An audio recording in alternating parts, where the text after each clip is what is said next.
ओम शांति। आज मीठे मीठे शिव बाबा ब्रह्मा के तन द्वारा कहते हैं, मीठे मीठे बच्चे। बाबा कहते हैं आप हर साल होली मनाते हो ना, तो होली शब्द है ना, उसके 3 अर्थ होते हैं। एक तो हमने कल पढ़ा, होली अर्थात जो बीत गया। दूसरा होली मतलब प्योरिटी, पवित्रता भी होता है, जैसे कहते हैं ना होली पर्सन होता है, पवित्र पर्सन। तीसरा होली मतलब मैं किसी की हो गई, होली। तो हमें ये जो होली का त्योहार है ना, इस शब्द के अर्थ सहित में स्वरूप में टिककर मनाना चाहिए। अब परमात्मा बाप हमें कहते हैं होली मनाना है तो मेरी याद में अपने को आत्मा समझ के, मुझे निराकार रूप में याद करके बीते को बीती करो। मतलब जो भी आज जब हम होली जलाते हैं ना, एक दिन पहले, तो जलाना मतलब उस दिन हमें परमात्मा को याद करके सारी बीती हुई बातों को खत्म कर देना कि बाबा जो भी हुआ, जिसने भी जो भी किया, मैंने किया, वो सब खत्म, आप ले लीजिए। इससे क्या होता है, सारे हिसाब किताब हमारे खत्म हो जाते। फिर दूसरा होता है जो हमारे अंदर स्वभाव संस्कार होते हैं, जो हमारे अंदर जो आसुरी स्वभाव संस्कार होते हैं ना, उनको भी हमें खत्म कर देना चाहिए। जो जलाते हैं ना, उसका मतलब है अपने को आत्मा समझ के परमात्मा को याद करके हमें अपने पुराने स्वभाव संस्कारों को खत्म करना है। देखो, लोग अपनी बातों को भूलने के लिए, अपने कई स्वभाव संस्कार को परिवर्तन करने के लिए कितने मेहनत करते हैं। तो बाबा कहते हैं आप हर साल होली मनाते हो, अभी तक आप सालों पहले वाली बातें सोच रहे हो, अभी तक आपके अंदर स्वभाव संस्कारों में परिवर्तन नहीं है, क्योंकि आपने विधि से कभी होली मनाई नहीं, आपने तो सिर्फ लकड़ियां जला ली। लेकिन इस बार हमें होली कैसे मनानी है, बाबा को याद करके सारी बीती हुई बातों को बाबा को देख के बाबा की याद की शक्ति से खत्म करना है। बाबा की याद की शक्ति से ना हमारी आत्मा में इतनी स्ट्रॉन्ग रेज आती हैं, उन रेज से हमारी आत्मा में की मन बुद्धि में जो भी बीती बातें होती है ना, वो जल जाती है, बाबा में समा जाती हैं, बाबा में चली जाती हैं, खत्म हो जाती हैं। और हमारे अंदर जो भी आसुरी स्वभाव संस्कार है ना, वो भी जल जाते हैं, खत्म हो जाते हैं। क्योंकि परमात्मा में शक्ति है, तो हम क्यों नहीं, जब बाबा में कह रहे हैं तो हम क्यों नहीं बाबा की शक्ति, बाबा कहते हैं अगर आप एकाग्रचित होकर मुझे याद करोगे ना, तो उससे वो याद ना एक अग्नि का रूप होती है। हमारी आत्मा में ऐसे आग जैसे नहीं लगता है, लेकिन जैसे अग्नि की क्या विशेषता होती है, अगर बहुत तेज अग्नि हो तो उसमें कुछ डालें तो जलकर खत्म हो जाते हैं।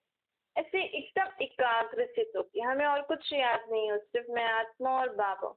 तो इस याद से हमारे जन जन्मांतर के पाप, बीती बातें, आसुरी स्वभाव संस्कार, विकार सब खत्म हो जाते। हम फालतू में इतना खर्च करके जलाते हैं आग।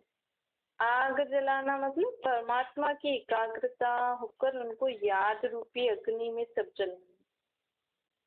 इस रीति हमारी आत्मा में से जब पुराना किचरा खत्म हो जाएगा ना, फिर परमात्मा को याद करके, परमात्मा में और क्या है, एक तो खत्म करने की शक्ति है, दूसरा परमात्मा में शक्ति है कि हमारी आत्मा में को गुण, शक्तियां, ज्ञान से रंगने की शक्ति है। मतलब जो भी गुण आप अपने अंदर धारण करना चाहते हो, जो भी शक्ति आप अपने अंदर धारण करना चाहते हो, जो भी समझ आप अपने अंदर धारण करना चाहते हो, वो बाबा को याद करके अपने अंदर धारण करो। बाबा को याद करके लोग जैसे नेक्स्ट डे रंगते हैं ना, देह को रंगते हैं ना, कपड़े रंग जाते हैं, लेकिन बाबा कहते हैं अपनी आत्मा को रंगना है, गुण, शक्तियों, ज्ञान से, इनसे हमें अपनी आत्मा को रंगना है। जैसे आप कहते हो मेरी में शांति नहीं है, सहन शक्ति नहीं है, खुशी नहीं है। तो ये गुण शक्तियों से परमात्मा को याद करके अपने अंदर ये भरो, इसको रंगना कहते हैं। तो बाप कहते हैं इस रीति होली मनाना चाहिए। देखो, जब हमारे अंदर परमात्मा जैसे ज्ञान गुण शक्तियां आ जाएंगे, हमारे स्वभाव संस्कार परमात्मा जैसे बन जाएंगे, तो जो जैसा होता है उनसे मिलने का तो मजा अलग ही होता है ना भाई। सेम एज वाले, सेम अगर किसी का नेचर एक जैसा हो, वो जब दो जने मिलते हैं तो कितना अच्छा लगता है ना। तो ऐसे ही जब मैं आत्मा परमात्मा जैसे ज्ञान गुण शक्ति संपन्न बन जाऊंगी, बाबा जैसे स्वभाव संस्कार, बाबा जैसे सोचते हैं वैसे मेरी सोच हो जाएगी, तो भगवान को भी हमसे मिलने में मजा आएगा। नहीं, अभी तक तो हम भगवान को पहचानते नहीं थे, भक्ति में सिर्फ मांगते ही मांगते थे। अब भगवान को हमने पहचाना है, वो तो मेरे बाप है। बाप के ऊपर तो अधिकार होता है, बाप की सब प्रॉपर्टी हमारी होती है। भगवान के पास क्या प्रॉपर्टी है? यही है ना, ज्ञान गुण शक्तियाँ। तो जब ये सब हमें मिल जाएंगी तो हम बाप और बच्चा समान बन जाएगा, अर्थात गुणों और शक्तियों में एक जैसा बन जाएगा ना। फिर देखो कितना अच्छा लगेगा ना बाप और बच्चों को, या किसी भी संबंध से आप मिलो बाबा से। तो बाबा कहते जैसे देखो, बच्चे को जब माँ बाप पहले सिखाते हैं पढ़ाते हैं ऐसे से, लेकिन जब वो बड़ा हो जाता है, समझदार बन जाता है, उस एज में जब बाप और बच्चे मिलते हैं या माँ और बच्चे, तो अलग ही मिलन हो जाता है ना। ये कहते हैं हाँ भाई आप सब समझ गए, हाँ। तो एक तरीके से सारी क्वालिटीज क्वालिफिकेशन बाप की बच्चे में आ जाती हैं, अगर वो उनको कंप्लीट फॉलो करे तो, उन जैसे ही सब कुछ करे। वैसे ही बाबा भी हमें कहते हैं होली ऐसे मनाओ, बीती को खत्म करो, अब जो मैं कहता हूँ ना वो अपने अंदर धारण करो, इसके लिए मैं शक्ति दे रहा हूँ। होली के रंगने के बाद फिर मिलन भी मनाते हैं ना, फिर कुछ मीठा आदि खाते हैं। तो ये मिलन है, जब आत्मा परमात्मा के समान बन जाती है, उनकी गुण शक्ति ज्ञान से रंग जाती है, तो आत्मा और परमात्मा का मिलन बहुत अच्छा होता है। अर्थात आत्मा की भी वही सोच, परमात्मा भी सभी के लिए अच्छा करने आते हैं। हम भी अभी तक तो हम परिवर्तन हो रहे हैं ना। बाबा मुझे इससे घृणा होती है, बाबा मुझे इससे नफरत होती है, बाबा इसके प्रति मेरी ये भावना है। लेकिन जब परमात्मा की भावना क्या है? रहम भाव, क्षमा भाव, दया भाव। जब मेरे में भी ये सर्व के प्रति रहम भाव, क्षमा भाव, दया भाव आ जाएगा, तो मेरी शिकायत खत्म हो जाएगी ना। तो बाबा से मिलन मनाने में भी मजा आएगा। बाबा इस आत्मा को हम क्षमा कर देते, तो ये कुछ भी बोल रहा है तो हम इसको क्षमा कर देते।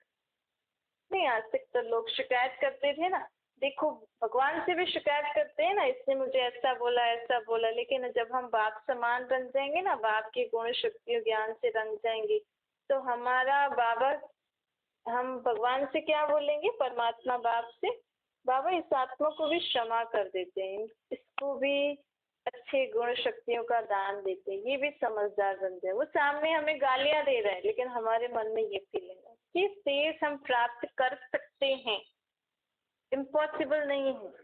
जो लोग भक्ति मार्ग में कहते हैं ना, आत्मा परमात्मा में समा गई, लीन हो गई, लीन या समा नहीं जाती। इस होली अर्थात बीती को बीती कर परमात्मा के ज्ञान गुण शक्तियों से आत्मा अपने आप को रंग के परमात्मा समान बनती है। तेज में गुण शक्तियों समझ में समान बनती है। आत्मा तो आत्मा ही है, भगवान की आत्मा तो आत्मा तो उनकी है, क्योंकि परमात्मा सदा के लिए ऐसे। बाबा जैसी स्टेज हम अभी प्राप्त कर सकते हैं, लेकिन फिर हम सत्युग से आएंगे ना, फिर हमारा वो खत्म होती जाती हैं कलाएं, गुण शक्तियां, ज्ञान कलाएं।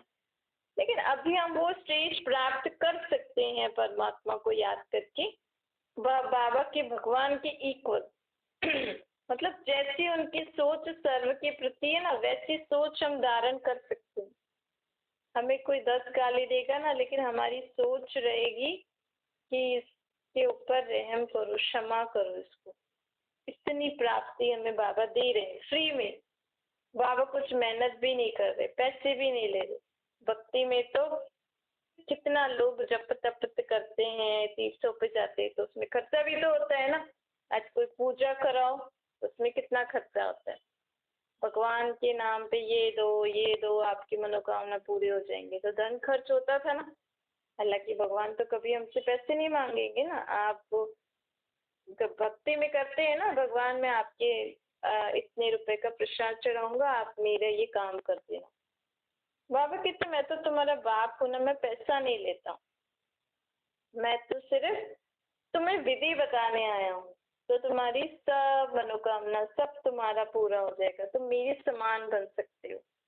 इस विधि से अपने को आत्मा समझो और बाबा को निराकार रूप में याद करो, और बाबा को ना अपनी सारे दिन का चार्ट ना सच्चा सच्चा बताते जाओ। अगर आप में घृणा भाव है ना किसी के प्रति, देखो स्वभाव मतलब आत्मा का भाव। अभी तक तो हम क्या करते थे, खुद को आत्मा नहीं समझते थे, देह समझते थे, तो किसी न किसी संबंध व्यवहार में आते थे, तो किसी ने कुछ बोल दिया, कुछ कर दिया, तो घृणा नफरत ईर्ष्या भाव होता ही था। लेकिन अभी बाबा मम्मी कह रहे हैं आपका आत्मिक भाव होना चाहिए। सामने वाला अगर आपको कुछ भी बोल रहा है, लेकिन आप उसको आत्मिक दृष्टि से देखोगे ना, तो आत्मा आत्मा कौन है? भाई भाई।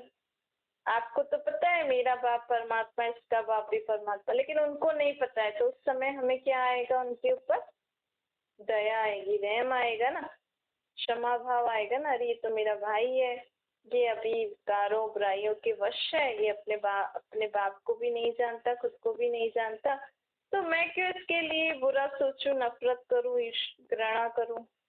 मैं इसको इसके प्रति रहम कर रही हूँ, ये भी बाबा का बच्चा बन जाए, इसके भी स्वभाव संस्कार परिवर्तन हो जाए। अभी के लिए मैं इसको क्षमा कर रही हूँ। ये कुछ भी बोल रहे हैं ना, लेकिन ये अपने वश में नहीं है।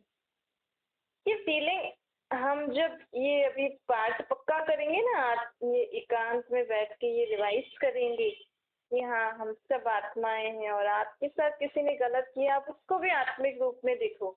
और खुद की स्टेज अभी क्या है कि मैं आत्मा हूँ, बाबा को जानती हूँ, और वो नहीं जानता है।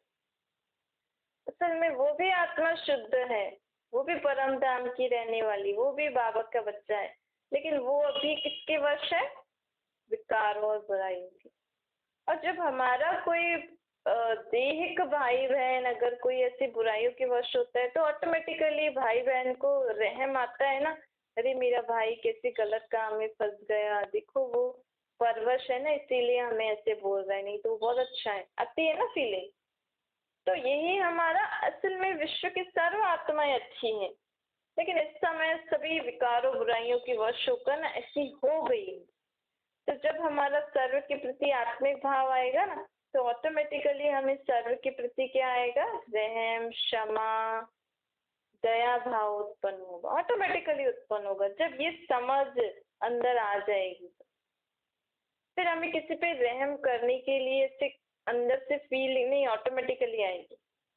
अगर आपके अंदर अभी कुछ ऐसा है, तो बाबा को हमें क्लियर क्लियर बताना चाहिए, बाबा मेरे अंदर ये है, मुझे घृणा होती है, मुझे इससे नफरत होती है, मुझे इससे ईर्ष्या होती है। फिर बाबा को बता के, जो बाबा अभी हमें कह रहे हैं कि आत्मिक भाव रखो, उस रीति से सोचो, तो वो परिवर्तन होता जाता है। ऐसे ऐसे करके ना हमें खुद को भी मेहनत करनी है अपने ऊपर। बाबा की शक्ति तो मिलेगी, हम जब बाबा को निराकार रूप में याद करेंगे और ऐसे संकल्प करेंगे तो मिलेगी, लेकिन प्लस हमें खुद के ऊपर क्या मेहनत करनी है, हमें चेक करना है। क्योंकि कभी कभी हम ये जो घृणा भाव, नफरत भाव, ये बहुत सूक्ष्म होता है, हमें पता भी नहीं लगता है कि हमें इनके प्रति नफरत है। तो जब हम एकांत में बैठ के विचार करते हैं ना, आखिर इसके प्रति मेरा ऐसा रूढ़ व्यवहार क्यों है, कुछ तो बात, तब हमें अपने अंदर जो स्वभाव है वो पता लगता है। तो जितना आप बाबा को अपने बारे में, जैसे डॉक्टर को पेशेंट क्लियर करके नहीं बताए कि मुझे यहाँ पर्टिकुलर जगह पे पेन हो रहा है, तब तक डॉक्टर भी कुछ नहीं कर सकता। बताएंगे तभी तो थोड़ा क्लियर होगा ना। डॉक्टर भी पूछते हैं ना, आपको इधर पेन हो रहा है, ऐसा हो रहा है, ऐसे फीलिंग हो रहा है। सिर्फ बाबा भी हमें बता रहे हैं कि आपको ऐसे ऐसे होता है, आपको ऐसे ऐसे होता है, तो आप चेक करो, अगर होता है तो मुझे बताओ। तो मैं आत्मा का डॉक्टर हूँ, मैं आत्माओं का ट्रीटमेंट करूंगा। बाबा कहते हैं देखो हमारे अभी संस्कार किसी किसी का होता है उल्टा सुल्टा बोलने का, कुछ भी होगा ना तुरंत उल्टा सुल्टा बोल देंगे, कुछ उल्टी सुल्टी चीजें देखने का, अननेसेसरी चीजें देखने की, बोलने की, करने की, संबंध में आना, किसी किसी को एक्स्ट्रा संबंध में संस्कार होते हैं, ज्यादा जनों से मिलेंगे, उनसे कांटेक्ट रखेंगे, उनसे इधर उधर की बातें करेंगे, जरूरत नहीं है ना भाई, आजकल इतने संबंध में फंसना, फिर कहीं फंस भी जाते हैं, तो ये संस्कार होते हैं। तो हमें अपने अंदर ये भी जांचना है। फिर ये भी संस्कार होता है ना, उल्टा सीधा सोचना, बोलना, किसी के लिए उल्टी सीधी बातें फैलाना, कुछ उल्टा सीधा सुनना, हमारे काम की बातें। वैसे बाबा तो हमें कहते हैं कि हमें जब हम एक दूसरे से बोलते हैं ना तो बोलना भी ऐसे चाहिए कि जिन दो जनों के बीच में बात है ना वही दो जने सुन सके, तीसरा सुने ही नहीं। आजकल आदत है, संस्कार बने हुए हैं, किसी किसी के जोर जोर से बोलना, वो पूरे मोहल्ले को सुनाई में देता है कि इनके घर में क्या हो रहा है। तो ये सारे संस्कार जो है ना ये भी हमें सुधारने हैं। किसी किसी को फीलिंग करने के संस्कार हैं, छोटी छोटी बात पे परेशान होने के, रोने के संस्कार। तो ये सारे संस्कारों को भी हमें बाबा को बता के खत्म करना है। ये होता है होली मनाना। पास्ट की बातें किसमें स्टोर होती है? मन बुद्धि में। बुद्धि स्टोरेज है ना, बुद्धि में बातें रहती हैं, मन घड़ी घड़ी सोचता है उन्हीं बातों को। तो बाबा को याद करके मन बुद्धि को भी क्लीन करना है और बाबा को याद करके अपने स्वभाव संस्कारों को भी खत्म करना है। इस रीति होली मनाना अर्थात एक दिन जलाना मतलब सब कुछ क्लीन करना, अपनी आत्मा को एकदम साफ करना। फिर नेक्स्ट डे रंगना मतलब फिर जो बाबा को बाबा ने जो हमें ज्ञान गुण शक्तियों के बारे में बताया है, जो बाबा हमें दे रहे हैं, बाबा ने इतनी सारी ज्ञान की बातें बताई, आत्मा, परमात्मा, सृष्टि चक्र, इतने सारे गुण, शांति, प्रेम, आनंद, सुख, पवित्रता, इतनी सारी शक्तियां बाबा ने बताई। सहयोग देने की शक्ति, सहन करने की शक्ति, समाने की शक्ति, ये सारी शक्तियों से हमें रंगना है, ये सारे गुणों से हमें रंगना है। जो भी ज्ञान की अलग अलग पॉइंट्स हैं बाबा की, वो बुद्धि में स्टोर करनी है। बुद्धि में स्टोर है लेकिन मन में भी घड़ी घड़ी विचार करनी। कई कई बार हम कहते हैं ना, नहीं मुझे ये सब पता है लेकिन प्रैक्टिकल चलन में हमारी नहीं दिख रहा है ना। आपको नॉलेज है, ऐसे ऐसे करना है, आपकी बुद्धि में स्टोर है, लेकिन आप जब कर्म करते हो तो मन में उन बातों को विचार नहीं करते हो। बुद्धि में से वो बातें भी तो यूज करनी चाहिए ना। तो बुद्धि जैसे अलमीरा में तो है लेकिन आप समय पर उन बातों को ध्यान नहीं दे रहे हो, मन में नहीं ला रहे हो, मन तक नहीं आ रहे, फिर कर्मों में नहीं आ रही, क्योंकि मेन तो मन ही होता है ना। तो बुद्धि में तो है लेकिन अटेंशन कब रहेगा कि हाँ बाबा ने मुझे इस बात के लिए बोला है, जब हम उसको मनन करेंगे, उसके बारे में विचार करेंगे। हाँ बाबा ने आज में क्या क्या बोला, इस बात में ऐसे करना है, इस बात में ऐसे करना है। फिर हमारा वो सोच जब मनन करेंगे ना तो वो पक्का हो जाता है। फिर जब हम कोई भी प्रैक्टिकल जीवन में आते हैं ना तो तुरंत हमें वो याद आता है कि नहीं इस बात में बाबा ने ऐसा बोला था, इसलिए ऐसे करना है।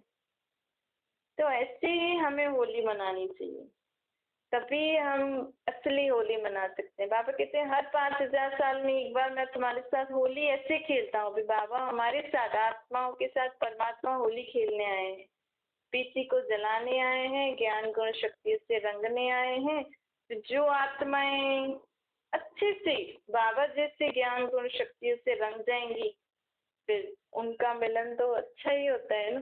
फिर वो बाबा के साथ साथ परम धाम में जाएंगे तो सभी, लेकिन नजदीक में साथ में कौन जाएगा? जो कंप्लीट बाबा जैसे रंग जाएंगे। तो इस बार हमें ऐसे होली मना। बाबा कहते हैं भक्ति मार्ग में लोगों ने, मैं निराकार हूँ लेकिन लोगों ने मुझे भी स्थूल चीजों के जरिए हम भगवान को याद करते हैं ना, इसलिए त्योहार भी सारे ना स्थूल रीति से ही मनाते हैं। स्थूल का जलाना, स्थूल का रंगना, स्थूल का मिलन मनाना। लेकिन हमें बाबा आध्यात्मिक अर्थ बता के सच्चे हमारे साथ त्योहार मना रहे हैं।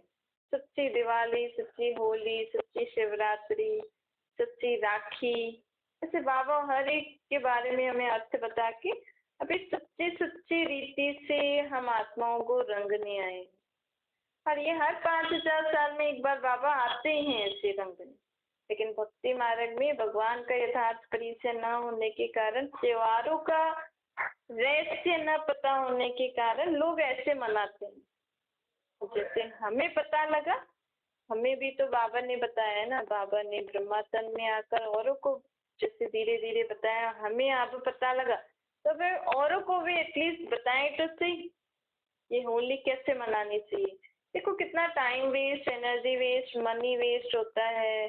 फिर दूसरा भी कोरोना भी है, इतना कलर लोग लगाएंगे, फिर कोई ना कोई बीमारी आएगी। इससे तो असली मतलब, असली रियल मीनिंग समझ के हमें हर चीज मनानी चाहिए। इससे आपे ही बीमारियां ये सब भी खत्म हो जाएगा ना। आज तक नहीं पता होता था कितना होली पे भी ऐसे बीमारियां आती, तकलीफें आती होती हैं।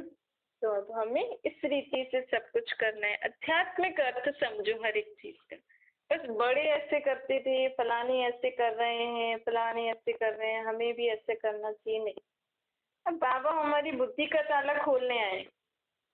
बाबा हमें बुद्धि का ताला खोल के असली प्राप्ति कराने आए। बाबा कहते हैं इस रीति से प्राप्ति करो तो फायदा भी है। हर एक चीज का फायदा होना चाहिए ना। सिर्फ खुशी तो मनाओ, भले खुशी मनाने के लिए हम गेट टुगेदर करेंगे, सबसे मिलेंगे, करेंगे, लेकिन हमारी बुद्धि में इसका असली मीनिंग पता होना चाहिए। और हो सके तो हमें औरों को भी बातों बातों में ऐसे समझाना चाहिए क्या जलाना है, किसको याद करके जलाना है, क्या किसको रंगना है, किसको याद करके रंगना है। ऐसे औरों को भी थोड़ा थोड़ा बताते जाएंगे ना, तो वो भी हर त्योहार का मतलब समझ के उसको मनाएंगी, तो जिससे उनको फायदा भी होगा। अच्छा, मीठे मीठे से कहते बच्चों प्रति माता पिता बाप दादा का याद प्यार और गुड मॉर्निंग। रूहानी बाप की हम सभी रूहानी बच्चों को नमस्ते। हमारी भी रूहानी माता पिता बाप दादा को याद प्यार गुड मॉर्निंग और नमस्ते। वरदान है हदों से न्यारे रहे, परमात्मा प्यार का अनुभव करने वाले रूहानियत की खुशबू से संपन्न बनो। बाबा हमें कहते हैं जिससे गुलाब का पुष्प कांटों के बीच में रहते हुए भी न्यारा और खुशबूदार रहता है ना, कांटों के कारण बिगड़ नहीं जाता है। अच्छा, बाबा हमें कह रहे फूल की विशेषता देखो। हर एक चीज की आप अपने सराउंडिंग में, नेचर में, चाहे बर्ड्स हैं, चाहे कोई भी एनिमल है, कोई भी प्लांट है, आप हर एक की विशेषता देखो। जैसे बाबा अभी बता रहे हैं ना, गुलाब का फूल कांटों के बीच में रहते हुए भी बिगड़ता नहीं। कभी कांटा लगता है, उसको कांटे के कारण वो टूट फूट जाएगा नहीं, उसमें वो अच्छा खिला हुआ रहता है और खुशबू भी रहती है। तो बाबा कहते हैं ऐसे आपको भी ना रूहे गुलाब जैसे रहना है, मतलब उसकी विशेषता को धारण करना है कि इस कांटों भरी दुनिया में कई बार लोग कहते हैं ना फलाना ऐसा करता है ना तो मुझे गुस्सा आ जाता है, फलाना ऐसा करता है ना तो मुझे अच्छा नहीं लगता है, मुझे नफरत आती है। नहीं, देखो फूल कांटे के बीच में होते हुए भी बिगड़ा थोड़ी। ऐसे ऐसे एनवायरनमेंट में, ऐसे सराउंडिंग में रहते हुए भी हमें बाबा के साथ, बाबा की छत्र छाया के नीचे रहना है और सबसे संबंध व्यवहार भी निभाना है। ऐसा नहीं कि हम सबसे अलग हो जाएं, नहीं। बाबा कहते हैं आप मेरी याद में रहकर सबसे संबंध कैसे निभाना है, डिटैच होके।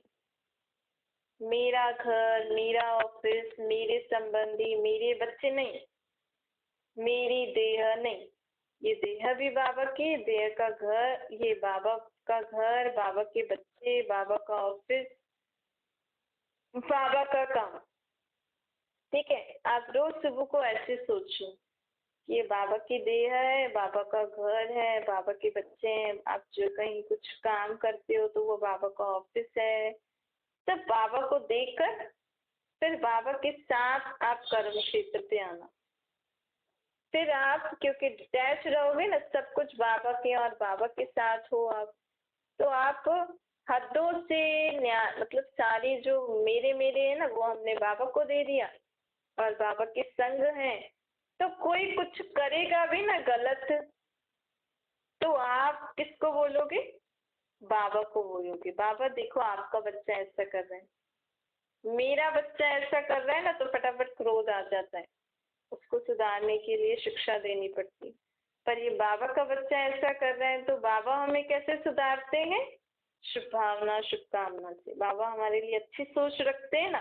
बाबा ने कभी मारा है हमें? हमें डांटा है बाबा ने? हम इतना समय बाबा का ज्ञान सुन रहे हैं, बाबा की मुरली में कभी ऐसा बाबा ने बोला आप ऐसे नहीं करोगे तो मैं तुम्हें मारूंगा, मैं तुम्हें खाना नहीं दूंगा, मैं तुम्हें डांटूंगा? नहीं।